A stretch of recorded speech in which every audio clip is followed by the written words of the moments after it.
So today we have an amazing person that came to our clinic, and she's going to be actually donating her hair.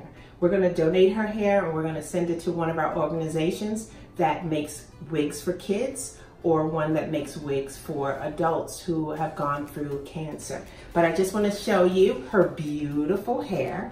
Look how long and beautiful her hair is. And we get people coming in here all the time that wants to share their hair. That's, to me, is an amazing gift. And anyone who does that, I love you, because you care about others, and that means so much, that you want to make sure that someone else who doesn't have hair this beautiful have an opportunity to have hair this beautiful.